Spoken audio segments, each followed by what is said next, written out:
Hello guys, welcome back to my YouTube channel education for all. तो friends, आज हम लोग आ गए हैं आप लोग के सामने एक नए टॉपिक के साथ। आज हम लोग जो पढ़ने वाले हैं वो हिस्ट्री क्लास 9 का chapter number 5 pastoralist in the modern world. आज हम लोग ये चैप्टर पढ़ने वाले हैं। तो दोस्तों, इस चैप्टर में हम लोग काफ़ी सारी चीज़ें पढ़ेंगे पेस्टोरलिस्ट के बारे में और उनके मॉडर्न वर्ल्ड के बारे में। तो ये चैप्टर आपको काफ़ी टफ लगेगा, लेकिन आप लोग को डरना बिल्कुल भी नहीं है। बस आप लोग को ये सुनना है जो मैं आप लोगों को बताऊंगी। आप लोग को पूरी तरह से चैप्टर समझ में आ जाएगा। तो जैसे कि आप लोग देख सकते हैं, इस आप लोग की बुक में ये पिक्चर बनी हुई है जिसमें बहुत सारी भेड़ बकरियां, गाय भैंस सब दिख रही हैं आप लोग को बैठ। तो मतलब पेस्टोरलिस्ट का मतलब ही यही होता है, जो लोग चराते हैं इनको, भेड़ को, और जगह जगह चेंज करते हैं, तो उनको हम लोग पेस्टोरलिस्ट बोलते हैं। तो चलिए बिना किसी देरी के स्टार्ट करते हैं आज का चैप्टर। तो फ्रेंड्स, इस चैप्टर में हम लोग पढ़ेंगे कि पेस्टोरल्स और नोमैड्स को ये कहाँ कहाँ ट्रैवल करते थे, ये क्यों ट्रैवल करते थे, और ब्रिटिशर्स का जब राज चल रहा था तब इनकी क्या कंडीशंस थी। फिर एक और टॉपिक है यहाँ पे अफ्रीका वाला। तो अफ्रीका के पेस्टोरल्स कैसे काम करते, तो ये सब इस वीडियो में आज हम लोग कवर करेंगे, ये सब देखेंगे। तो फ्रेंड्स, देखते हैं कि पेस्टोरलिस्ट कौन थे। जो अपने भेड़ बकरियों को लेके चलते हैं जगह जगह पर उनका पेट भरने के लिए। मेन काम उनका यही होता है। और जो नोमैड्स हैं वो एक जगह नहीं टिकते हैं, एक जगह से दूसरी जगह घूम रहे होते हैं। वो अपने नीड्स के लिए जगह अपनी चेंज करते रहते हैं। तो इन्हीं की लाइफ को डिस्कस करेंगे यहाँ पे। तो पहले हम देखते हैं कि हु आर नोमैड्स। तो friends, nomads are the people who do not live in one place but move from one place to another place. वो एक जगह से दूसरी जगह जाते हैं और अपने जो भेड़ बकरियां हैं उनका पेट भरने के लिए, क्योंकि वो सब लोग घास चरते हैं, तो वो लोग जगह जगह चेंज करते रहते हैं। और सिर्फ उनको पेट भरने के लिए नहीं, वो लोग अपना पैसा कमाने का भी सोचते हैं, क्योंकि उनका यही एक ज़रिया होता है पैसा कमाने का। सो द नोमैडिक्स और ये जो नोमैडिक्स और pastoralist move in group known as कारवा और काफिला। अब देखते हैं पेस्टोरलिस्ट। तो जो ये लोग मतलब मूव करते हैं एक जगह से दूसरे जगह पे अपने पूरे ग्रुप को लेके, उसको हम लोग क्या बोलते हैं, कारवा बोलते हैं या फिर काफिला बोलते हैं। तो पेस्टोरलिस्ट जो थे are the people who breed and take care of animals. ये लोग क्या करते थे, ब्रीड करते थे और अपने एनिमल्स की टेक केयर करते थे। भाबर एक जगह होती है, ड्राई फॉरेस्ट की जगह होती है, जो गढ़वाल एरिया में और कुमाऊं हिल्स के नीचे पाई जाती है। सो फ्रेंड्स, बुग्याल कौन थे। The vast meadow in the high mountains are called bugyals. अब देखते हैं कि kharif crop and rabi crops क्या थी। खरीफ क्रॉप्स वो क्रॉप्स हैं जिन्हें मानसून के बिगनिंग में लगाया जाता है और इनकी कटाई विंटर सीजन में होती है, जैसे कि राइस। और जो रबी क्रॉप्स हैं, rabi crops are those which are sown in the beginning of winter season and harvested at beginning of summer season. These are called rabi crops. तो इसके एग्जाम्पल हैं वीट, पल्सेस, ये सब। तो यही सारी जो ये क्रॉप्स हैं, यही सारे जो नोमैड्स पेस्टोरलिस्ट होते थे, कभी कभी ये लोग खेती बाड़ी भी करते थे, तो इन क्रॉप्स का यूज़ करते थे इसी से। तो फ्रेंड्स, अब हम लोग देखते हैं कि what are the reason for the movement of nomadic pastoralist. क्यों वो लोग मूव करते थे। तो पहला है कि वो हमेशा एक जगह पर नहीं रहते थे, क्योंकि जो भेड़ बकरियां हैं उनकी वो घास चरती थी लगातार, मतलब जो घास लगी होती है। तो अगर उसी जगह पर वो खाएंगी तो वहाँ की जो ज़मीन है, एक ही जगह पर अगर वो खाएंगी तो वहाँ की जो ज़मीन होती है वो बंजर हो जाती है। इसलिए उन्हें वहाँ मूवमेंट करते रहना पड़ता है। और in search of pasture food for their animals, वो इसलिए भी मूवमेंट करते हैं क्योंकि हर जगह की वेदर कंडीशन अलग होती है, तो वो मूव करते रहते हैं। जो इसका सेकंड रीज़न है वो to protect their life stock from harsh weather. और जो ये इसके दो रीज़न्स है। तो आई होप आप यहाँ तक आप लोगों को क्लियर हो गया होगा। अब हम लोग देखते हैं important pastoralist nomads in India, जो अलग अलग नाम से जाने जाते हैं और वो कहाँ पे पाए जाते हैं। उसकी एक लिस्ट मैं आपको अभी इस पर प्रोवाइड कर दूँगी, आप लोग देख लीजिएगा।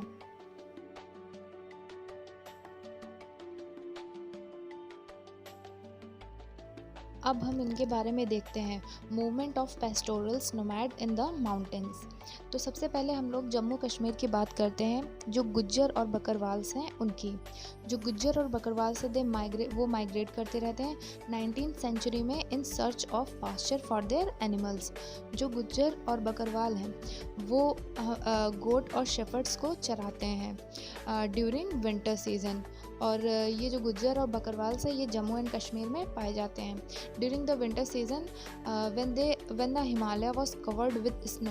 जब विंटर सीजन तो जो हिमालय होता है वो स्नो से जब कवर्ड हो जाता है तब काफ़ी ठंडी ऊपर होती है पहाड़ों के ऊपर, तब वो लोग ड्राई एरिया पे नीचे आ जाते हैं जहाँ पे उन्हें पशुओं के लिए उनके फूड मिलता है, नीचे आ जाते हैं। और जब समर का सीज़न आता है मतलब अप्रैल और मई, तब वे फिर ऊपर चले जाते हैं जहाँ पे मतलब जहाँ से आए थे वहीं पे ऊपर अपने घर वापस चले जाते हैं। और वहाँ पे उन्हें हरी भरी घास मिलती है क्योंकि स्नो मेल्ट हो जाती है तो काफ़ी सारी घास होती है, उसमें न्यूट्रिएंट्स उनके पशुओं के लिए काफ़ी ज़्यादा फ़ायदेमंद होते हैं। तो अब हम लोग जो सेकंड बात करते हैं वो है गद्दीज एंड शेफर्ड्स। गद्दी और shepherd is a pastoral community of Himachal Pradesh. ये कहाँ की कम्युनिटी है? हिमाचल प्रदेश की। तो आप लोगों से ये क्वेश्चन पूछा जा सकता है कि गुज्जर और बकरवाल कौन से स्टेट के थे और शेफर्ड्स और गद्दी कौन से स्टेट के थे। तो आप लोग 1 नंबर के लिए ये प्रिपेयर कर सकते हैं। इनकी लाइफ जो गद्दी और शेफर्ड्स थे इनकी लाइफ भी गुज्जर और बकरवाल्स की तरह ही थी। ये विंटर में शिवालिक फुटहिल्स पे आ जाते थे और जब स्नो मतलब जो गर्मी ऐसे ही जैसे पहले वो लोग करते थे गुज्जर, और जब गर्मी होती थी तो वो भी नीचे आ जाते थे लाहौल स्पीति के पास, नॉर्थ वर्ड्स के पास। तो वहाँ से लोग को अपने जो उनके शेफर्ड्स थे, जो उनके शीप्स गोट्स थी, उनको वहाँ पे खाना खिलाते थे। जो अब हम इसके बाद हम लोग देखते हैं गुज्जर एंड गढ़वाल एट कुमाऊँ। जो गुज्जर होते थे ये फुट हिल्स पे आ जाते हैं और गढ़वाल्स और कुमाऊँ हिल्स पे अपने भेड़ों को चराने लगते हैं। और जब समर होता है तो they move upward on hills for pasture of their animals. तो हमने हिल्स वाले पार्ट तो अब देख लिए हैं कि कौन कौन से ये पास्चर कौन कौन से नोमैड्स हैं जो आते हैं। तो फ्रेंड्स ये मैंने हिमाचल प्रदेश और गुज्जर एट गढ़वाल कुमाऊँ, ठीक है। तो अब हम लोग जो नेक्स्ट पढ़ने वाले हैं कि on the plains and plateau and desert. तो जो प्लेन प्लेटू डेजर्ट पे जो नोमैड्स होते हैं, जो पेस्टोरलिस्ट होते हैं वो कौन है?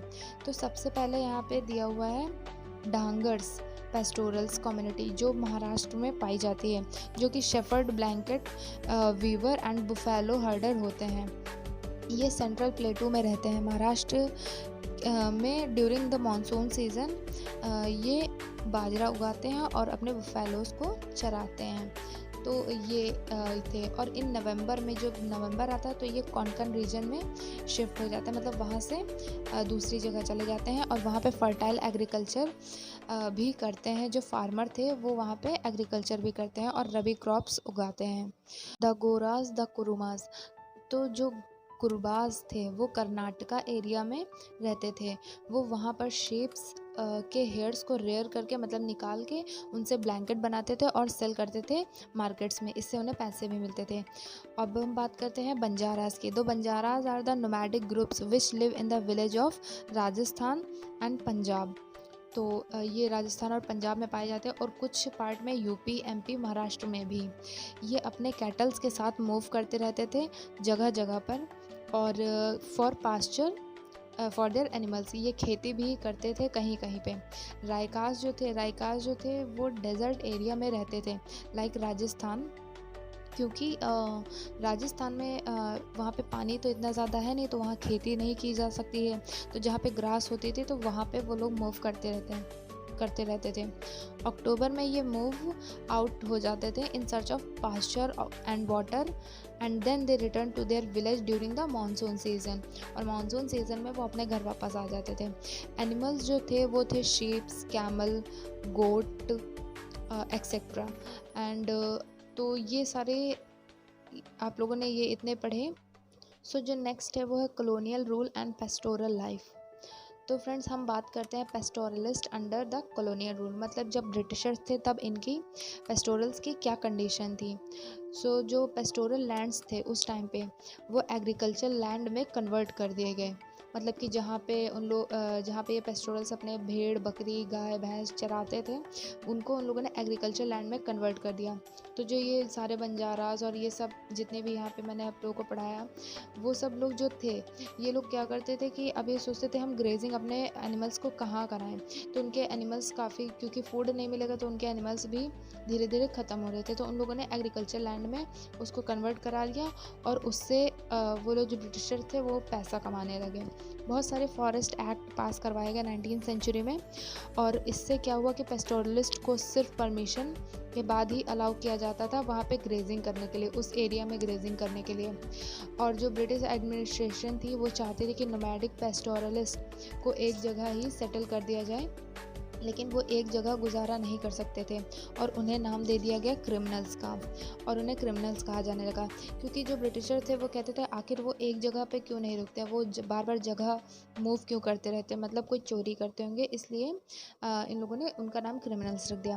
By the criminal tribes act of 1871 the nomadic community came in the regarded of criminal and जो ब्रिटिश गवर्नमेंट थी उन्होंने टैक्स इम्पोज कर दिया सभी पेस्टोरलिस्ट पे। जहाँ पे वो ग्रेज करते थे उस एरिया पे टैक्स लगा दिया कि अगर इस एरिया पे आप लोगों ने अपने एनिमल्स को यहाँ पे चरवाया तो यहाँ पे आप लोग को टैक्स देना पड़ेगा। और इसका काफ़ी इम्पैक्ट पड़ा सारे पेस्टोरलिस्ट पे। तो क्योंकि कैटल्स को जब फूड नहीं मिल रहा था तो वो मर रहे थे, उनके लाइफ स्टॉक डिक्लाइन हो रहे थे। यहाँ से लोगों की जो उन लोगों की लाइफ थी वो चेंज होने लगी। तो बहुत लोगों ने क्या किया कि अपने कैटल्स को ही कम कर दिया, कई लोगों ने लैंड बाई करके वहाँ रहना ठीक समझा। तो इन लोगों की लाइफ चेंज होने लगी। Now the last topic of this is the pastoralist in the Africa. So friends, हम लोग यहाँ पे पढ़ेंगे कि जो पेस्टोरलिस्ट थे। सो फ्रेंड्स, ये लोग आप लोग ये मैप पे देख सकते हैं, यहाँ पे काफ़ी सारे उनके नाम दिए हुए हैं जो पेस्टोरलिस्ट कम्युनिटी थी, उनके नाम। तो ये आप लोगों से पूछा जा सकता है, आप लोग ये इसको एक बार रिवाइज कर लीजिएगा। तो हम लोग पढ़ते हैं कि अफ्रीका में जो पेस्टोरलिस्ट थे उनकी क्या कंडीशंस थी। सो फ्रेंड्स, अफ्रीका में क्या था कि more than 22 million of African population depend on pastoral activity, और इसी से वो पैसे कमाते थे। कुछ पेस्टोरल्स कम्युनिटी थी जैसे बेदुआइंस, मसाई, सोमाली, तुर्काना एंड बर्बर्स। जो इस कम्युनिटी के मेंबर थे वो कैटल का मिल्क बेचते थे। मतलब जो ये देखिए आप लोग के इस पे मैप दिया हुआ है, तो जो इस प्रजाति के जो लोग थे तो मतलब ये लोग मिल्क बेचने का काम करते थे, और बेसिकली ये वूल भी बनाते थे और साथ में कल्टीवेशन भी करते थे। 3 काम ये लोग करते थे, एक तो कैटल का दूध बेचते थे और एग्रीकल्चर भी करते थे कहीं कहीं पे, और उसी से पैसे कमाते थे। So the Maasai pastoralist mainly live in East Africa, mostly in the part of Tanzania and Kenya. अब जो मसाई पेस्टोरलिस्ट थी, इन मसाई पेस्टोरलिस्ट ने क्या प्रॉब्लम फेस की ये हम लोग देखते हैं। तो जो मसाई पेस्टोरलिस्ट थे उनका क्या था कि उनके भी मतलब जहाँ पे वो लोग रहते थे वहाँ पे यूरोपियन ने कंट्रोल कर रखा था। जैसे अपने आप ब्रिटिशर्स ने कंट्रोल किया था, वहाँ पे यूरोपियन लोगों ने कंट्रोल करके रखा था। और इस कम्युनिटी को 2 पार्ट्स में इन लोगों ने डिवाइड कर दिया था, एक इंग्लैंड में और एक जर्मन, जो लोग उस पर कंट्रोल रखते थे। जो ग्रेजिंग लैंड था उन पे कॉलोनियल गवर्नमेंट ने कब्जा कर लिया, और मसाई पेस्टोरल ने अपना लैंड वो सब खो चुके थे पूरी तरह से, और इस जगह को भी कल्टीवेशन लैंड में बदल दिया गया। तो जैसे यहाँ पे आप लोगों ने देखा था ब्रिटिश कॉलोनियल पीरियड में हुआ था, वैसे ही यहाँ पर भी उन लोगों ने इसको कल्टीवेशन लैंड में कन्वर्ट कर दिया। Large patches of pastoral were also change to reserve such as Masai Mara and Samburu National Park. The entry of Masai was restricted in this areas and they reserve it for the pastorals. So मतलब जो area था ये जहाँ पे थे वहाँ पे इन लोग को रिस्ट्रिक्ट कर दिया गया जाने के लिए, वहाँ के बॉर्डर वगैरह क्रॉस कर दिए गए।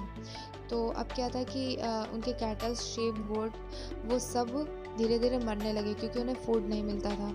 और जो ये थे तो इन्होंने, जो ब्रिटिशर मतलब जो यूरोपियन थे, इन्होंने भी क्या किया कि डिवीज़न कर दिया। The Maasai community in the pre colonial period, the Maasai society को जो है 2 पार्ट्स में डिवाइड कर दिया गया। जैसे ब्रिटिशर्स ने अपने यहाँ नहीं किया था डिवाइड एंड रूल का फॉर्मूला, वैसे वहाँ पर भी उन लोगों ने डिवाइड एंड रूल का फॉर्मूला अपना लिया। तो उन्होंने पहले में तो द एल्डर्स को रख दिया और जो सेकंड कम्युनिटी थी उसमें वॉरियर्स को रख दिया। जो एल्डर्स थे वो क्या करते थे, एक मिनट, हाँ, जो मसाई कम्युनिटी थी उसको मतलब 2 पार्ट्स में इन लोगों ने डिवाइड कर दिया था। तो जो एल्डर्स थे, एक एल्डर्स थे, एक वॉरियर्स थे। जो एल्डर्स थे वो एडमिनिस्ट्रेशन संभालते थे मसाई कम्युनिटी का, और वो ग्रुप में ये सारी चीज़ें देखते थे कि कहाँ पे भेड़ों को ले जाना है, कहाँ नहीं, ये सब चीज़ें वो लोग देखते थे। और जो वॉरियर्स थे वो प्रोटेक्ट करते थे अपने ट्राइब को लाइक अ सोल्जर्स, वो कैटल्स का भी रख रखाव भी करते थे। तो जो चीफ लोग थे, ब्रिटिशर्स ने उन्हें कहा कि तुम हमारे अंडर काम कर लो तो हम तुम्हें बेनिफिट्स देंगे। So friends, division of the Maasai community. In pre colonial period Maasai society को 2 पार्ट्स में डिवाइड कर दिया। जो पहले थे वो थे एल्डर्स और जो सेकंड थे द वॉरियर्स।